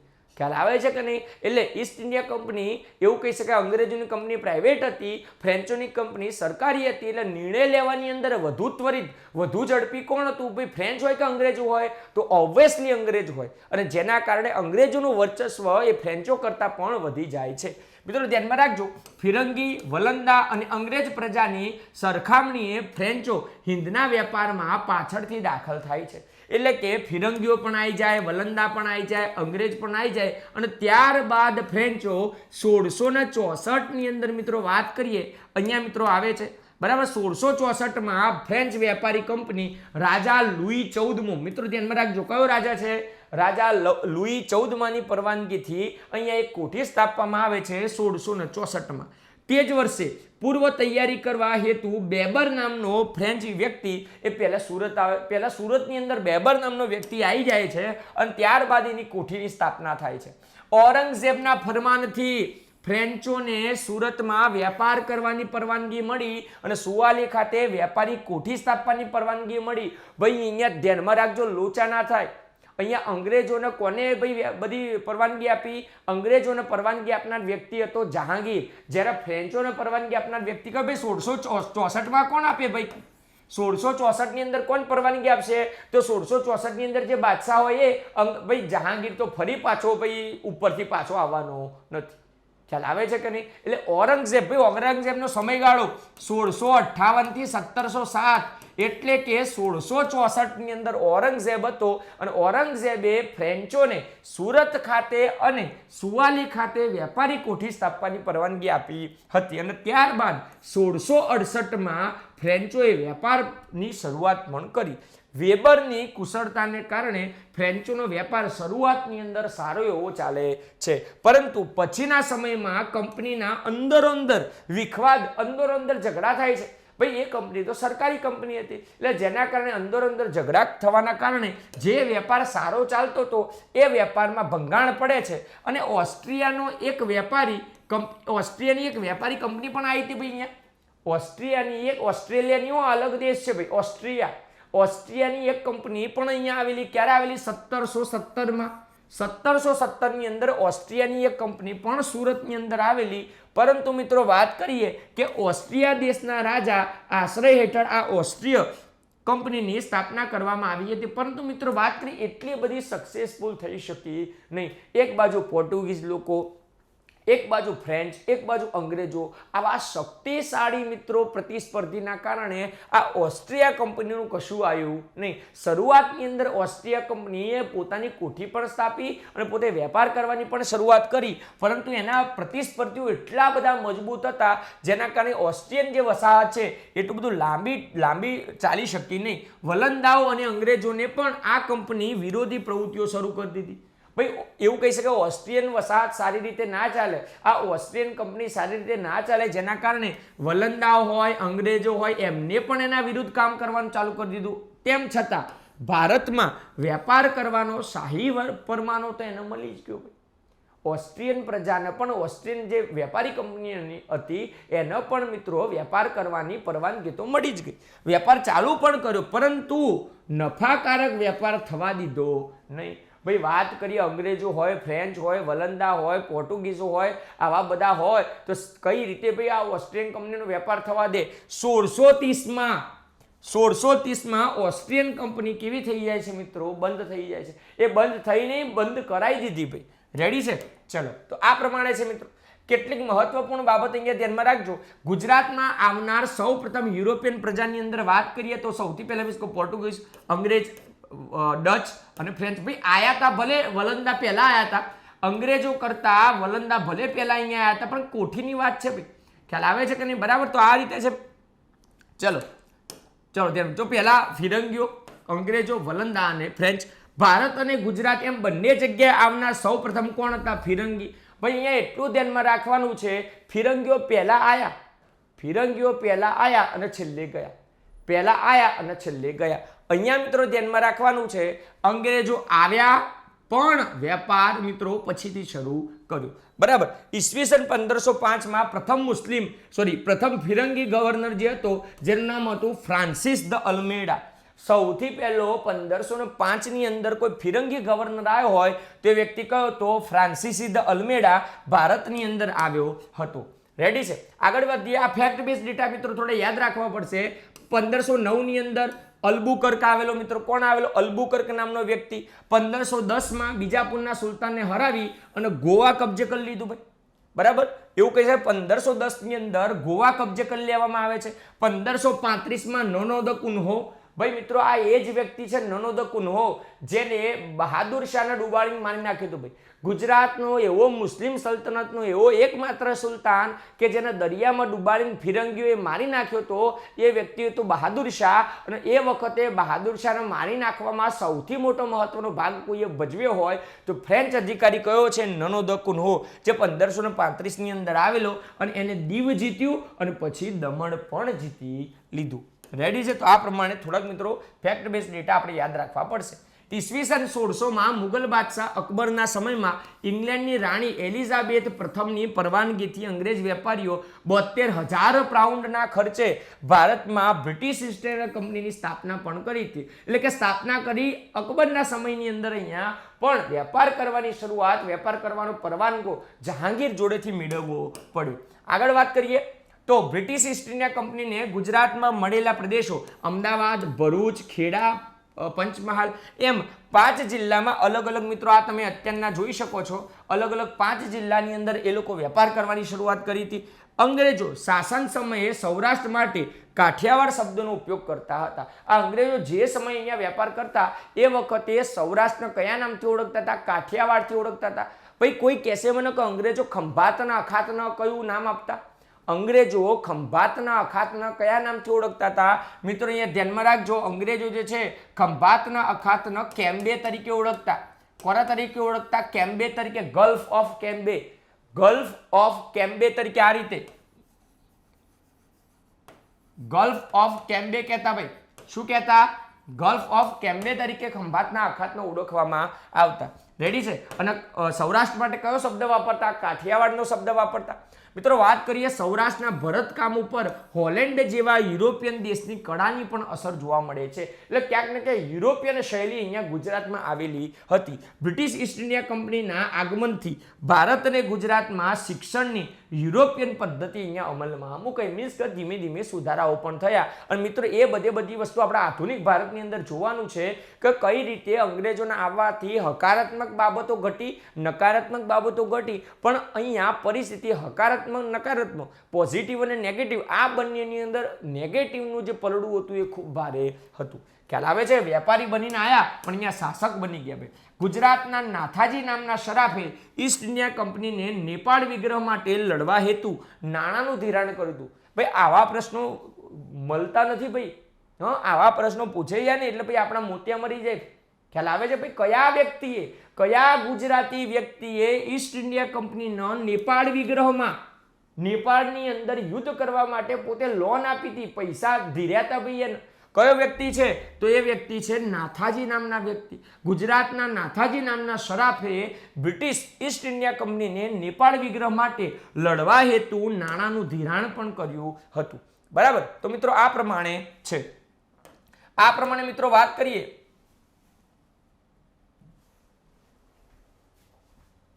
આ પ્રમાણે વાત કરીએ તો અંગ્રેજી વસાહતની બાબતો આટલી છે. રેડી? બરાબર? બીજું જોઈ લઈએ મિત્રો.